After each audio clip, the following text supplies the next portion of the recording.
This is November 21st, 2024. We're here at the VFW 1114 on Wabash Avenue. This is the largest VFW in the world in regards to members. And we have Paul Karnes here. He's age 96. When was your birthday, Paul? August 1st, 1928. August 1st, 28. So It's what? not 1828, that's 1928. Okay, 1928. Paul Karnes. Where were you born, Paul? Here in Evansville. Been here all my life. What'd you do for a living here? Well, I sold. I was a salesman for Kent Plastics, and then I did selling on my own, and then I started a company decorating plastic parts. Called Decorating Supply. Okay. Turn that plane a little bit. Okay, I can turn it as you go. Okay, stop right there. Okay, Paul, look at the camera. You were on the crew of this plane. This plane is the littlest plane in the world, or the largest plane in the world? It's the largest plane that I know of that's ever built for bombing or for reconnaissance. And it's a B-36 or B-36 plane. Our focal length was 20-foot focal length on our camera, and it was mounted right here, but there were 14 total cameras on the plane and showing different directions. And when we would go from Rapid City, that's where I was based, in South Dakota, which is now Ellsworth Air Force Base. What state? From Colonel Ellsworth. It was named after him because he died checking Pontiac coming into the country. What state is that in? South Dakota. South Dakota. Okay, so that's where you were stationed, South Dakota. Rapid City, South Dakota. And tell you where you flew to. Where did you fly from? From Rapid City, South Dakota, over, and I have a picture that I'd like to leave. I think I showed you. And you went all the way over Korea. We went all the way over Korea and back. We were about 40 hours in the air. Non-stop. Non-stop. No gas, no anything. This plane does not refuel. I see. And so we had to, and in the bomb bay doors, we had extra fuel. So that's why we could stay up longer. You were reconnaissance more than a bomber, even. All reconnaissance. And so that's why you had all the cameras to tell our pilots over there where to go and what to do. Exactly. Okay. Yeah. Now, this is Dr. Bazal, and as a child, he heard this plane. This plane we're talking about, a B-36 overhead. So, John, you tell. Korea? No, he wasn't in Korea, but he's in the United States and he'd hear it. Oh, okay. So, John, you tell us how loud this plane was and why it was a unique sound, and then Paul will say other things. Well, I was probably about 10 years old. It's probably about 1945, 6. We used to lay out, my friend and I, out in the country, would lay on our backs and look up, and this was in central Illinois, and every so often you would hear that sound of the B-36, and it was just it was an easily identified sound, just like a T-6. I mean, you can identify a T-6 if you hear it, and same way with the B-36. It was just a high-pitched hum sound. Because it had 6 propellers plus 4 jet engines. Were you think you were hearing the jet engine or the propellers or both? The engines. Yeah, the jet engines were only used for takeoff. I see. So you heard the propellers and it had a very unique sound. Yes. Yeah. Did you ever see the plane up in the air? Sometimes we could just see a little spot moving across. Because they were probably very high altitude. Yes. You still hear them from up there. They're probably 15,000 feet At least. or more. Yeah, yeah. Okay, you've never flown that plane, have you? No. B-6, yeah. No. Well, we were 40,000 feet going over Korea. So they might have been a lot higher than 15,000 when he heard, but you still heard it from up, from pretty high altitude, yeah. Mm-hmm. Okay, we're interviewing Paul Barnes, and another guy was supposed to be here and he didn't show up, but I'm going to go ahead and continue the interview, but thank you very much. Yes, you're thank welcome. you. Now, Paul, you tell us a little bit about the plane. You just showed you had about 20 cameras on there. Point to the 14. Okay, 14. Yeah, it's okay. 14 cameras, a little everywhere. Well, That's all I knew about. Okay, now tell us. Just point to the props, and why are they on the back instead of the front? Well, of course, the 6 engines and the 4 pods for jet engines. Point to it. Mainly Yeah. for takeoff only. Okay. Because when you load when they designed it, they had to hold the only plane that could hold a hydrogen bomb, which was 40,000 pounds, or an atomic bomb, which was my memory, I think around 26,000 pounds. And it had 4 bomb bay doors in here, and you could walk from one to the other. But we used the bomb bay doors for fuel only. And the fuel was for our extra flight, which took about 40 hours to 42 hours, depending on wind, or if we were asked by MacArthur to go over Incheon and also photograph that area for him for the landing. And these are the reasons we had to have, we couldn't get into enemy territory so much, so we'd take the north side of the 38th parallel area and we'd angle over so we could get a better view of troop movement and what guns, and then we were being fired at naturally while we were there, but we were higher than their artillery could reach. And you said the north of the 38th, you want to be south of the 38th parallel. We were flying north of the 38th parallel in order to get troop movement. Well, you were in enemy territory. We were in it. We were borderline. Yes, we were in enemy territory. We were photographing enemy territory so we could tell MacArthur and the troops what their movement was and what was coming down.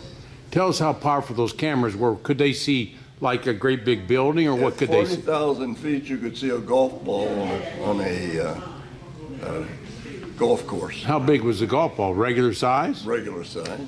Did you ever see that film? You could spot the golf ball on a net. We could see. That's how accurate that 20-foot focal length camera was, even at that time.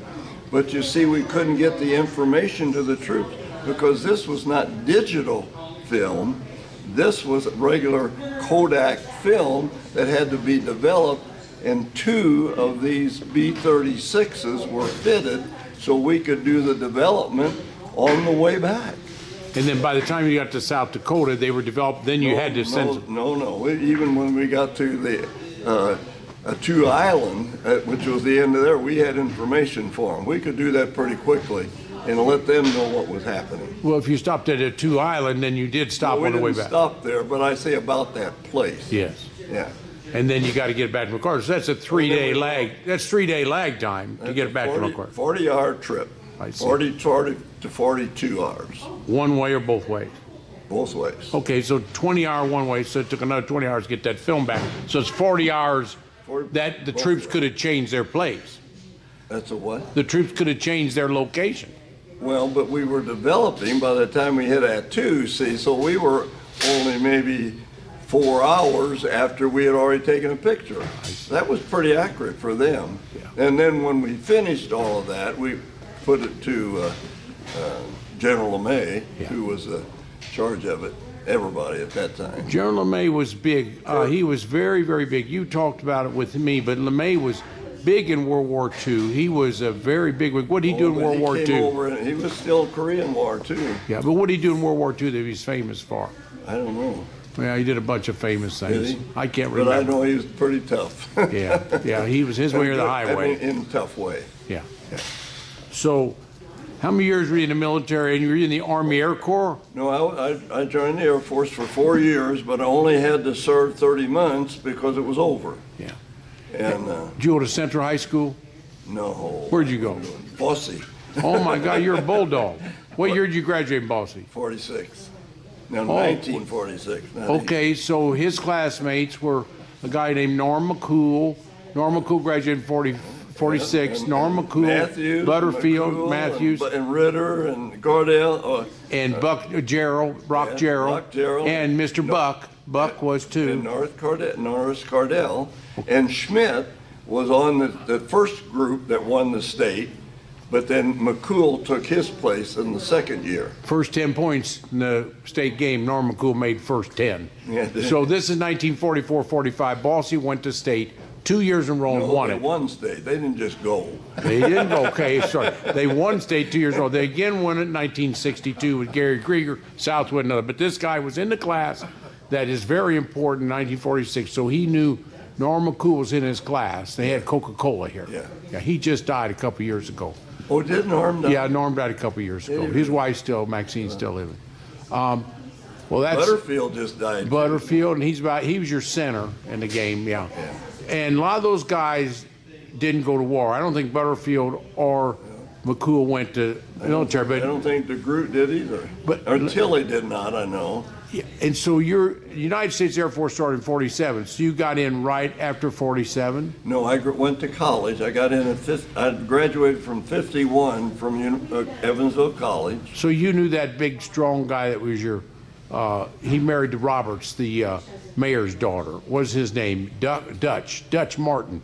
He was an all-state football. He graduated about U of E, and he graduated from Boston. Yeah, but even later, Jim Montgomery, did you know Jim? No. Well, he was a good basketball and football player for Evansville College. And then I hired him, and I bought a plane, a Cessna Skymaster, and he put it in the mountain going into Magnavox in Athens. In where? At Athens. Athens. Yeah. Okay, so back to, you're in the Korean War, so you're there from 51 to 55 in this type of plane. This is a reconnaissance plane. Yes, it is. It was fit for reconnaissance. Any unique things about the U.S. Air Force at that time or about this plane that's very unique for the people listening? Well, what was unique to me is that we could walk through the wings and repair the motors. You were that tall? How tall were you? 5 foot then? No. You're 6'2". Well, I was that then. I was full grown. You couldn't walk through that wing. It's not tall enough. It was 7 foot right in there. Yes, there were. Is that right? That's right. And that wing was that fat. Wow. We could walk in there, and the first two motors, we couldn't get to this one because it tapers down. Yeah. But we could get to these two. Where was the gas? Were you walking through gas? There was gas in there. No, there's not gas in there. There's gas down in here, and I there's see. gas right up this wing here. There's a space right in there to get to the motors. What are you doing to the motors? The motors are all right. You can't fix them in the air, can you? Boy, what do you mean? I had more spark plugs than you can imagine. My hand helping them while we weren't photographing, you know. So you turned the engine off and changed spark when plugs? one went bad, we tried to see if we could get it going. We did one, I remember, on ours. We got it started. Did you have any mechanical training before you did that? No, I didn't. I was just I see. reconnaissance. I was helping the men on there just carrying the spark plugs for them. Hand and tools, yeah. There was 32, I think, or 36 spark plugs alone on one engine. Wow. Yeah, How powerful were those engines? Pretty strong. You know how many horsepower in an engine? 4350, I believe. Wow, that's pretty powerful because Now, don't quote me on that. well, I'm going to. The P-47s that we have, the P-47 is 2,000 horse. It has 17,000 pounds lift. So that's talking to you double. about cameras, not engines. All right, well, we talk about the cameras. Let's go to talk here about your thing. Now, the cameras are that Nikon camera? Because we didn't buy Nikons, it's Kodak, probably. Well, and we had to worry. Cloudy day, we couldn't photograph. Did you get paid for those days? What do you mean get paid? Well, sure, we got paid all the time. Well, you didn't do any work that day. What do you mean? Well, what did you think it was going to be clear when you got there? You had spots that you had clouds. You couldn't do the best you can with what you had. Yeah. But today it's digital and you don't worry about it. So you're talking about the hydrogen bomb and the atom bomb. That could hold both those. Our atom bomb that dropped twice in Hiroshima and Nagasaki. Yeah, but that was 29. That was a B-29, but it was pressurized. Yours was pressurized, I assume. But All pressurized. You can walk around without mask on and stuff, right? well, I had masks on. Mask. We all had masks. We Oxygen. were ready for anything. Now, the B-29, though, they were going to drop the bomb from 20,000, 30,000 feet, but it would have varied too much. So they ended up dropping at 10,000 feet where, you know, you were up at 40,000, but they probably could get up close to that altitude as well. Did you fly next to a B-52 or next to a B-29 at all to see the size change difference? Well, the 29 also landed at Ellsworth, our Rapid City. Yeah. But we were much bigger than they were. Yes.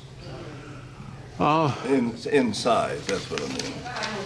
What do you think about our freedom in the United States? Do the kids and the next generation appreciate the freedom? I'm so glad we got somebody that's going to correct a lot of things. Yeah. Well, that's a political answer that I got to be careful on the politics on this film, but just said- I think that's all right. I Somebody understand. correct a lot of Okay. things. But no, and I wasn't asking about that. I'm just thinking about, you're 96 and you've had you've enjoyed a lot of freedoms over the last century.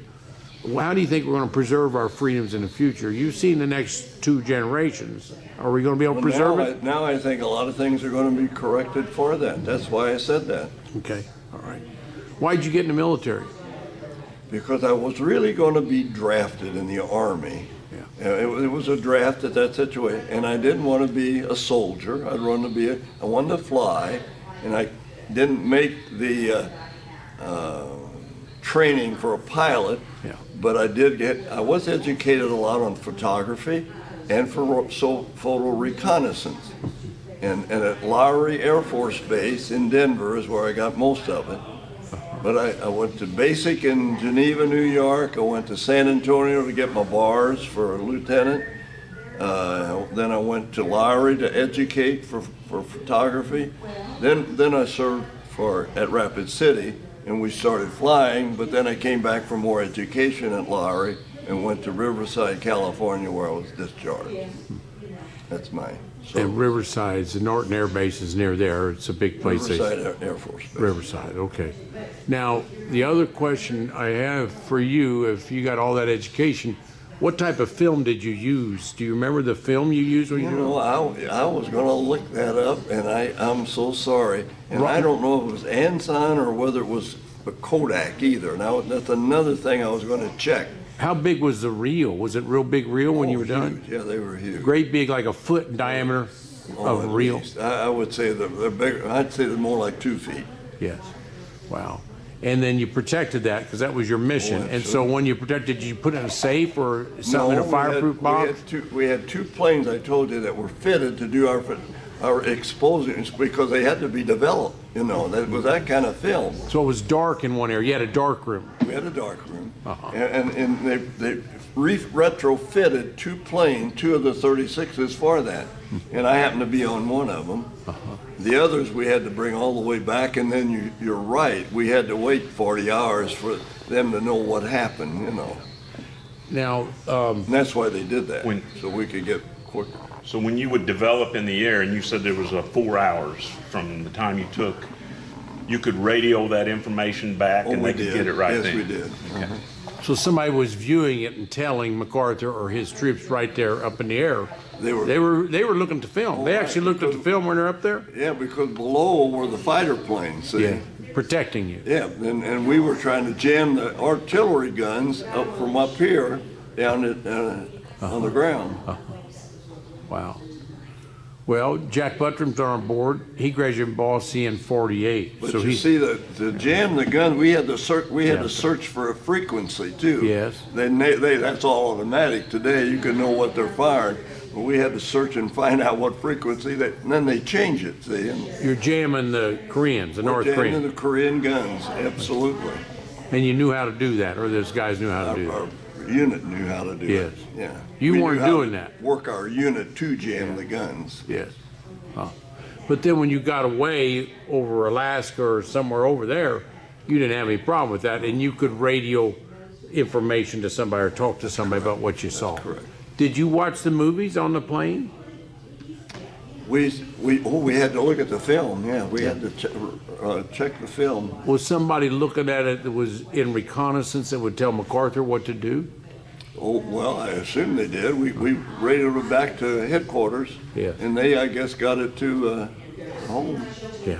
Yeah, reconnaissance in war is so important, and that Yeah, it is. you knew that. Did you ever talk to MacArthur yourself? No. You didn't? Yeah. Huh. Well, who's your principal at Boise? Who's what? Your principal at Boise. Who's what at Boise? Your principal, Eifler was then. Eifert. Yeah. What was your favorite class at Boise? Physics. Who taught you that? Now there you go again. How high is your IQ? 170? What? What's your IQ? 170? No, come on. Pretty high. A 7 is more cold. That's up there. How about questions for us at our War Museum? We're going to put this B-36 in our display because it's very important in war. So Paul has given us this plane for. He's given us this plane. Where's my leather grip? My leather grip. Okay, bring it's over there. Paul, he's going to get it for you. Just relax. He get it for you. Paul's given us this plane for display at the Evansville Wartime Museum. We've been been in existence for 12 years. We've been open about 7 to 8 years, and we're going to have this. We've got a lot of other planes on display, but we're going to have to type something under this that talks about it. What's this? You got a grip here. He's hunting for It's in something. my pocket. Yeah, it's usually the last place I look. There goes my IQ down again. He's gonna show us a grip. No, whatever that I'm is. not. I'm going to show you what I'd like to see if you would be helpful. Okay, now see what- that board I carved right there? Oh my gosh. Now that's showing the trip from Rapid City to Korea that we took, and I'd like to. I'll give you that. It's 20 it's got the inches map. wide. It's got a map Well, of everything. I carved that map on that wood, and it's got it's 22 inches wide and 4 feet long, and that's what I set the plane on, But I think it would look close That- by or something. I'd be glad to give you that also. No, that's wood carving, but it has a map of Korea. Is what you're saying, and all Rapid City all the way to Korea, right? Yeah. Yeah, that's very educational for people. Yeah. I can't believe this thing did all that. Yeah. Why not? Well, I don't know. Yeah, I know. Where'd you get that briefcase? That looks a couple years old. That's when I first started selling. Is that right? Okay, Bruce, you got a couple questions, Bruce, and there, yeah. Okay, now the other question we have, Paul, they're going to think of a couple other questions.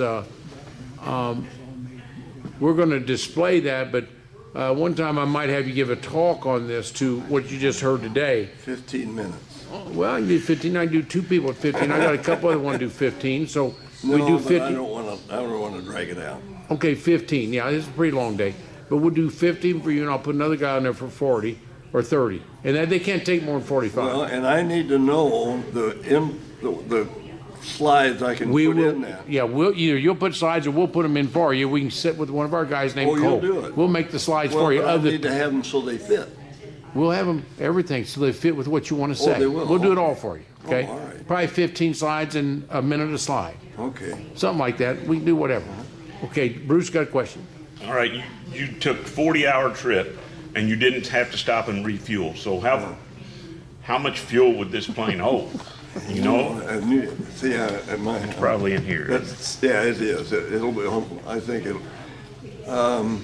Well, I gave the horsepower, and I think I'm pretty close to what it was. So What do you say is a lot? Just a lot of fuel. yeah. So was 40 hours pretty much the limit?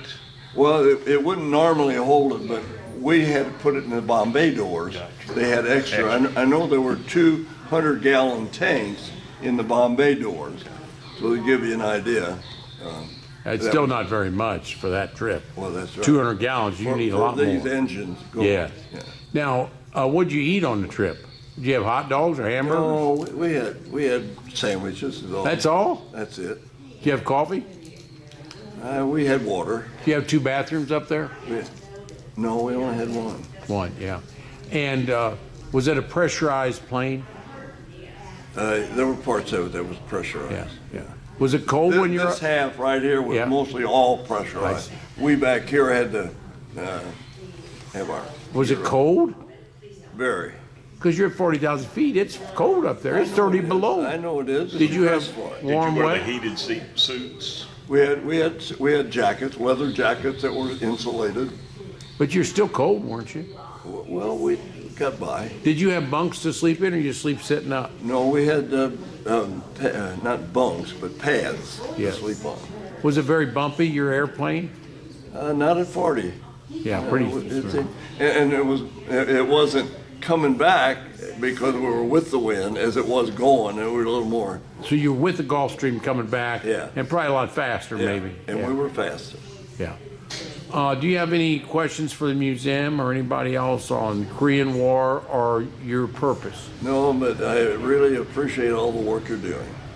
It's very important for the next generations. If we don't save this, is. like what, Yes, it is. I didn't know anything about this plane. You But know, our wars will be different. They'll be with different I don't know that there'd be many men with the sword like they were in 1776, you know. I can't imagine them fighting a war that way. Yeah, technology's really increased everything. Yeah, that's pretty advanced what you have there. Photography, like you just said, reconnaissance. Yeah. If they'd had it in World War II, they probably didn't have that kind of cameras then. Oh, no. They Oh, couldn't yeah. do that. It would have helped them. They didn't, in the Battle of the Bulge, they didn't know where anybody was. No, it's terrible. The weather was terrible. It was a whole 35 or 40 days, and my uncle died in the Battle of the Bulge, and he didn't know where anybody was half a mile away. Yeah. You didn't know. Reconnaissance is so important in war. I know. Yeah. Well, Paul, thank you and your family. Set carved by a German soldier. I have a chess Well, set. pull it out. Let's carved, look at no, it. I wish I'd brought it with me. Chess set carved by a German soldier who I went to OCS with in San Antonio, and I traded my German typewriter that I had that had A and U umlauts on it, and he said he wanted that in the worst way, but I wanted his chess set, so we traded. Well, you still got it. And I still have it, and I play with it. How's it look? Does it look different than a regular chess set? It's about the same, isn't it? Is it the same? Well, I don't know. Yeah. It's wood. Yeah. And it's different. It's dark wood and light wood. And dark wood, you know, he'd chew some from a tree and he'd sit there and sand it. Yeah. And the name was Udo Fischer. Udo Was Fischer. his name. And he had an umlaut over the U. Udo Fischer. He had that umlaut, that typewriter. Can't get those anymore. And he, that's right. Well, I can't thank you enough, Paul. And you come visit our museum, and one day we'll have you on our special days. We have somebody Right. there answering questions of people. So on special events, Bruce or I may call you, and we'll put your plane out, a big plaque there that the Korea, and have a talk about. We don't do enough on Korean War, just about that part. It'll be about cameras. It won't be about me holding That's spark okay. plugs. Yeah, that's okay. Okay. All right. Thank you very much. We're going to put this on YouTube. my It'll be up there pleasure. tomorrow. My okay? pleasure. Thank All right. you. So if your family wants to see it, you're on there. Well, thank you. Okay. Thanks, I Paul. Thanks for your appreciate it. service. Thank you.